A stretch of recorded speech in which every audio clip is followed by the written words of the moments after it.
আমার মন কাঁদে রে, আমার প্রাণ কাঁদে রে, ইমাম হোসেন শহীদ হলো দিনের খাতিরে।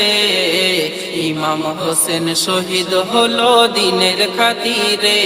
আমার নবীর খানদান রে, দেখো কাটাই গর্দান রে। আমার নবীর খানদান রে, দেখো কাটাই গর্দান রে। ইমাম হোসেন শহীদ হলো দিনের খাতিরে। ইমাম হোসেন শহীদ হলো দিনের খাতিরে। জান্নাতি সাজ আনে জিবরিল ঈদের ওই দিনে, হাসান নিল সবুজার লাল নীল হোসেনে। হাসানের ঠোঁটে চুমা হোসেনের গলায়, যার হকিকত বেটিকে জানাই কামলিওয়ালাই। ভবিষ্যৎবাণী নূর নবী